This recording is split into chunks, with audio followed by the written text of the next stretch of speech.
Meanwhile, U.S. law enforcement officials continue to investigate a fiery attack in Boulder, Colorado that sent 8 people to hospital. Police believe the lone suspect specifically targeted a group holding a regular gathering in support of Israeli hostages in Gaza. The CBC's Richard Madden has the latest from Washington.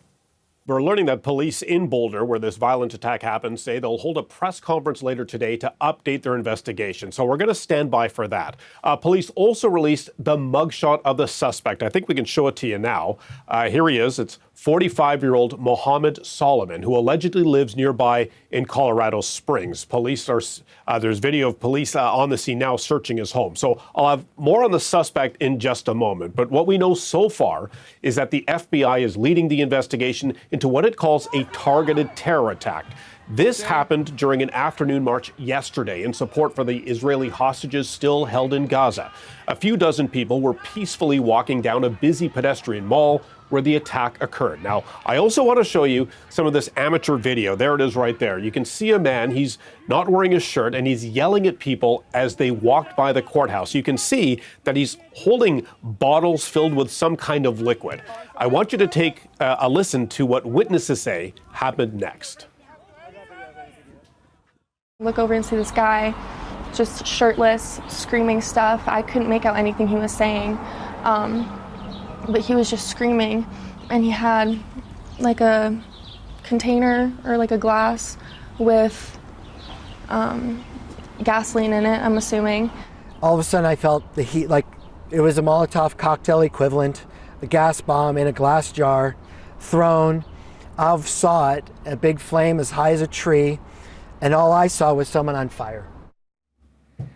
Now, police say that suspect threw what they're describing as an incendiary device into the crowd, injuring at least 8 people who now suffer serious burns. 4 women, 4 men aged between 52 to 88 years old. One of them is a Holocaust survivor. As I noted, the FBI is now leading the investigation. And take a listen to how one agent describes what the suspect said as he was attacking them.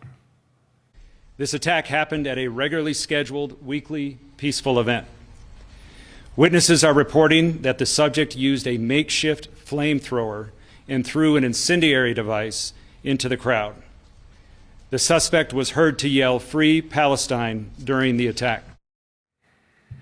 Now, this follows the deadly shooting less than 2 weeks ago here in D.C. of 2 Israeli embassy staffers outside a museum. Investigators say that suspect also yelled "Free Palestine" after his arrest. And then, of course, in April, a man tried to firebomb the home of Pennsylvania Governor Josh Shapiro just after his family held Passover dinner. And while investigators say all these are all separate, isolated incidents, there's been a sharp increase in the number of anti-Semitic attacks here in the U.S. since the war in Gaza and the attacks by Hamas began 2 years ago. So now, Richard, what more are we learning about the suspect in all of this? Yeah, so we have the name, 45-year-old Mohamed Sabry. He's facing several charges and will make his first court appearance in just a few hours. Now, we've also got hold of the booking sheet from the Boulder County Sheriff's Office, and it shows several charges, including first-degree murder, which is puzzling since authorities confirmed none of the victims have died. Now, the suspect is also facing attempted murder, carrying explosives, and crimes against the elderly. Now, police also say the suspect is an Egyptian national who arrived here in the U.S. on a tourist visa, but it expired 2 years ago, essentially overstaying his visa. The White House says he's living in the U.S. illegally. They're linking immigration security to national security. President Trump has reportedly been briefed on the attack. He doesn't have any public events scheduled today, but that could change.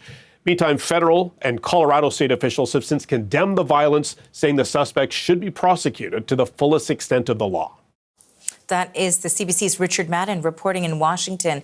And just in the last few minutes, the U.S. president posted on Truth Social about the incident in Colorado, saying this: yesterday's horrific attack in Boulder, Colorado will not be tolerated in the United States of America. He, speaking of the suspect, came in through Biden's ridiculous open border policy, which has hurt our country so badly. He must go out under Trump policy.